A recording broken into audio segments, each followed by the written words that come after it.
If you own a small business, it's not a question of if some hacker is going to attempt to attack your company. It's a question of when. Let cyberpolicy.com keep you safe. CyberPolicy is the first end-to-end solution that combines cyber planning, security, and insurance. With CyberPolicy, your business will be protected against cyber attacks for as little as 40 cents a day. Visit cyberpolicy.com today and get a quote in just 4 minutes. cyberpolicy.com.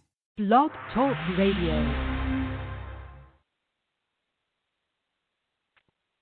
It's the podcast for business with your host, Eugene Rho, right here.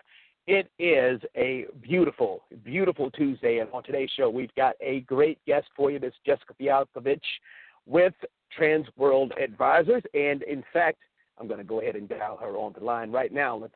So if you've got questions today, you can always call in 619-924-9843, 619-924-9843. We'll go ahead and get Jessica on the line in just a minute. Of course, we're always taking your calls if you visit the website. It is homebabiz.com, HOMBABIZ.com. And I'm literally clicking the button to call Miss Jessica.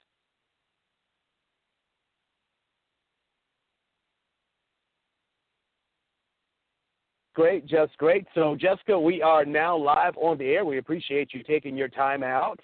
So I hope you had a great day. Yeah, so far so good.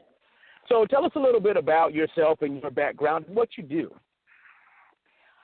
So I run a company called Transworld Business Advisors, and what we do is we help people buy and sell businesses.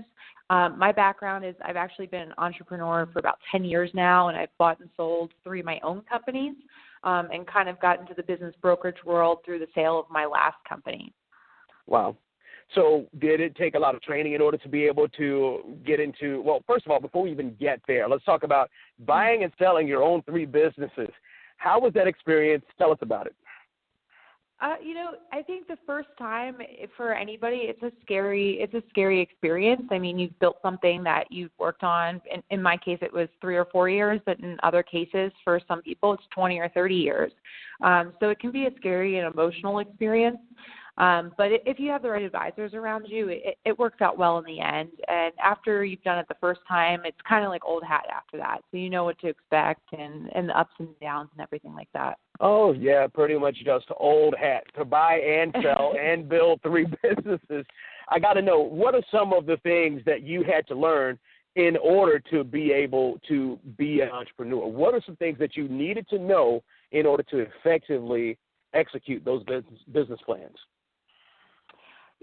I think being an entrepreneur is a lot of learning on your feet. So I think one thing that you definitely have to have as an entrepreneur is a strong sales skills or relationship building skills, because really in any business, you're selling yourself, you're selling your products and services, and you need to build relationships around you with people who are going to support you through that process.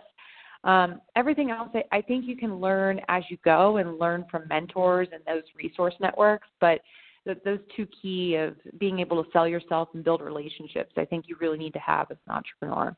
Wow. So that is absolutely great. A lot of people think that you can just roll over in the morning on Thursday and be a successful entrepreneur by the weekend. What are some of the What are some of the things that let's talk war stories, right?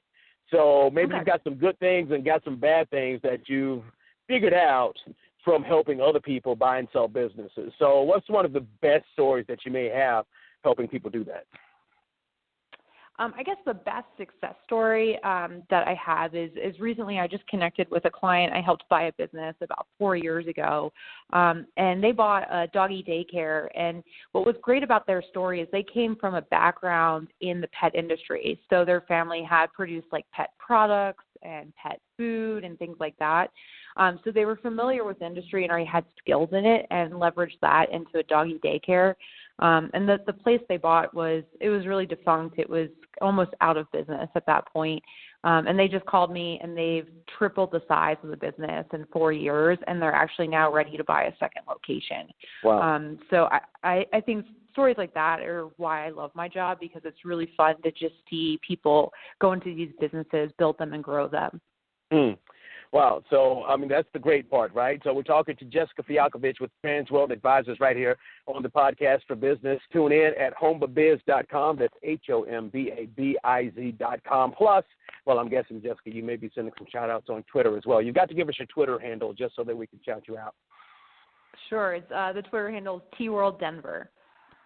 Okay, T-World Denver. We're going to have to shout you out on that one. So now that we've had a success story about somebody who was able to buy a business and expand it, tell us maybe a horror story that you use to teach people to do a better job in evaluating businesses.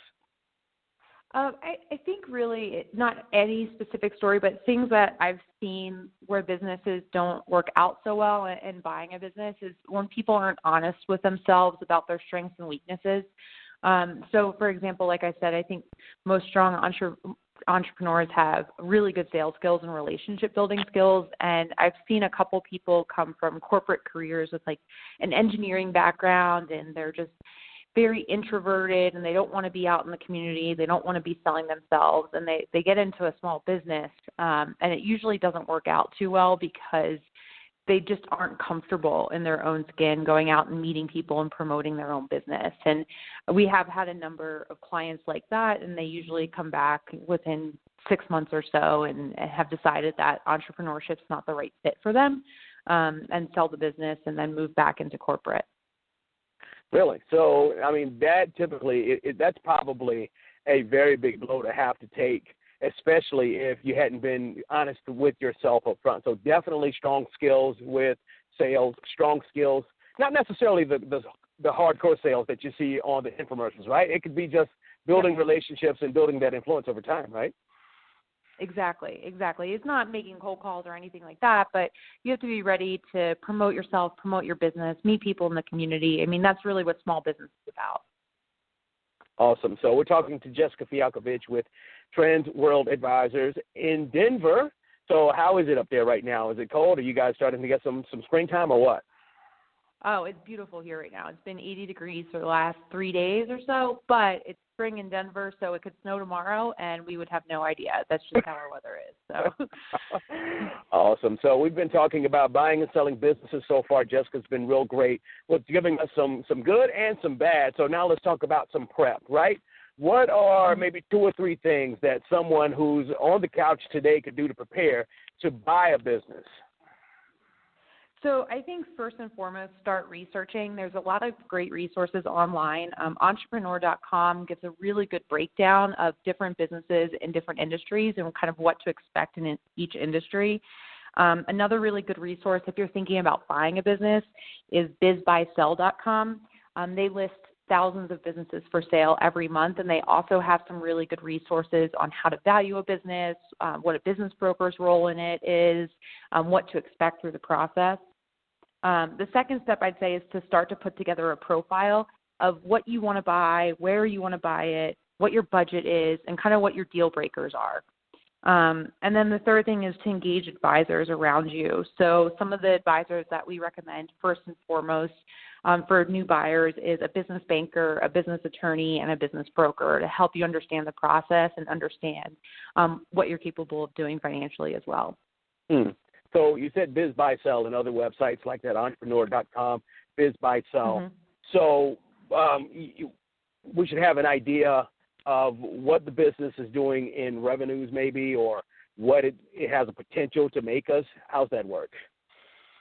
Yeah, so on Biz Buy Sell, when you look at a listing record for any business for sale, it'll tell you that what the revenue is currently for the business and also what the cash flow is, which is typically the net profit plus whatever the owner is taking home in a salary.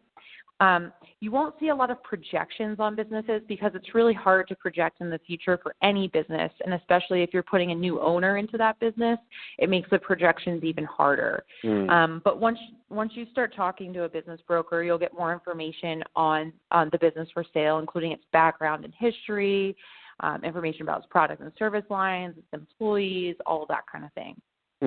So it's not like Shark Tank where you walk into this place and, you know, a lot of those companies on Shark Tank, they'll say, hey, we make $50,000 today, but we've got projections to make $1 million next month. That's not necessarily the case in the real world, right? No, I mean, yeah, for investors, yes, that's definitely the case in the real world. But if you're looking to buy a small business, you're buying a small business based on past performance only, not projections into the future. I mean, some buyers will sit down and they'll look at the performance of the business and decide, well, I'm really good at marketing. I think I can increase this profit 10, 20%. But that's a buyer's responsibility to do that on their own. There's going to be no representations of, if this is guaranteed in the future, because really nothing is guaranteed in the future. Right.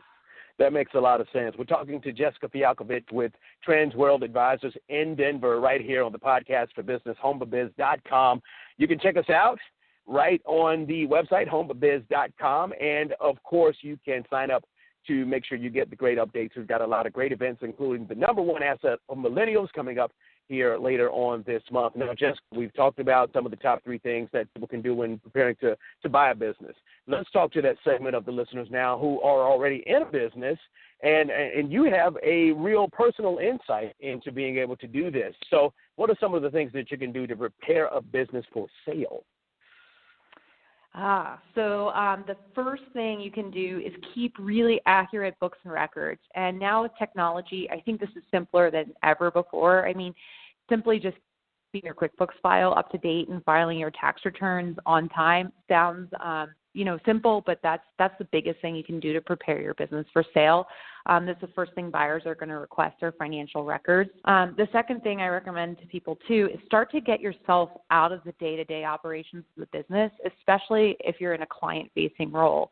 Because if you think about it, if you're going to step out of the business when a new buyer takes over, they want to make sure that the business is going to be stable and continue as it's been in the past. So those are really the two big things. If you can keep good books and records and get yourself out of the day-to-day operations, you can prepare your business for sale and actually increase the value of it as well. Those are two great things. So let's tackle the books first. Being able to have those good financial records, that's not something you should probably do with an Excel spreadsheet, right? No, I mean, usually we see clients use QuickBooks and they engage an accountant or a CPA to help them create those financial records as well. So having quarterly reports like your profit and loss statements, balance sheets, and then your tax returns at the end of the year.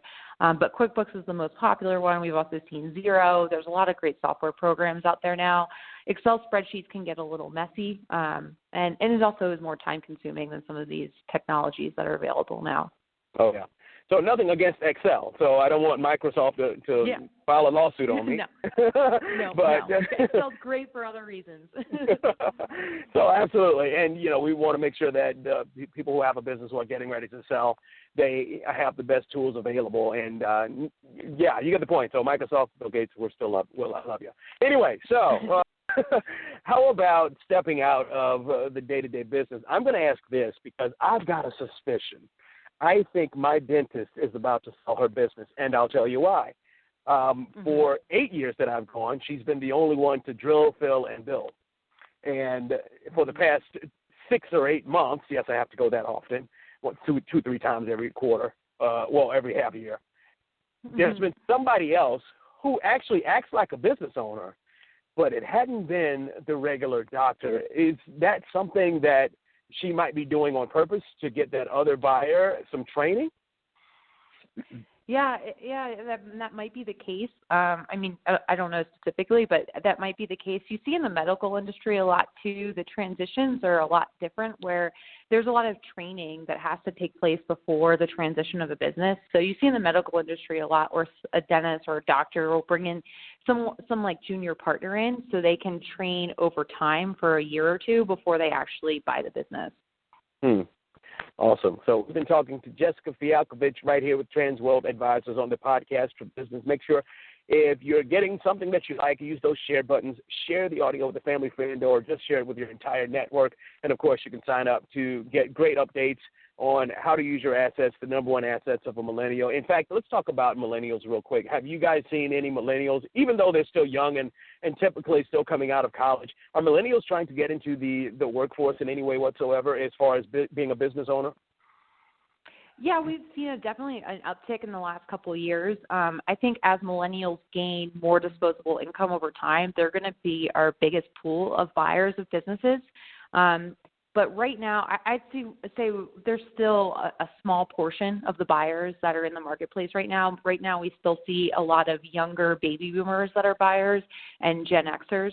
But I do think in the next 5 to 10 years, millennials will be the biggest pool of business buyers in the marketplace. That's amazing. Well, Jessica Fialkovich, we surely have enjoyed talking to you today right here on the Podcast for Business. I always like to ask some big three questions, and these are just informed questions I like to ask everybody. So there's no right or wrong answer. However, we like to give people some insight into the mind of the business owner that we're talking to. So I'll fire away, right? First one, okay. Results-oriented or detail-oriented? Which one are you? Results-oriented. Wow, that was fast. Why? Yeah, I'm a numbers-based person. I run all my business by numbers and key performance indicators. So it's all results for me. Wow. So when it comes to making decisions, official report or internet search? Internet search.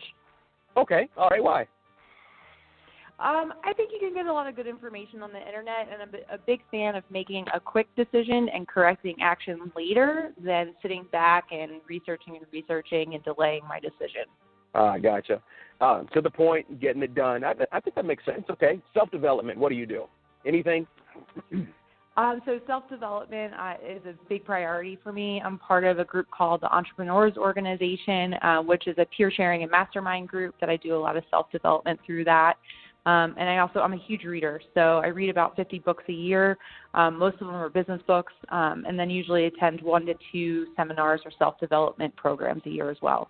Awesome. So thanks, Jessica Fialkovich, for answering the big three for us right here on the Podcast for Business. Before we get out of here, any parting words or any thoughts that we should remember? No, I just say, go for your dreams, and if you want to be an entrepreneur, you might as well take the leap and try it. You'll never wish you didn't do it, but you will regret it if you don't give it a try at least. Awesome. Thanks for taking your time out right here on the Podcast for Business. All right. Thank you so much, Eugene. All new radio for small business. If you own a small business, it's not a question of if some hacker is going to attempt to attack your company. It's a question of when. Let cyberpolicy.com keep you safe. CyberPolicy is the first end-to-end solution that combines cyber planning, security, and insurance. With CyberPolicy, your business will be protected against cyber attacks for as little as 40 cents a day. Visit cyberpolicy.com today and get a quote in just 4 minutes. cyberpolicy.com.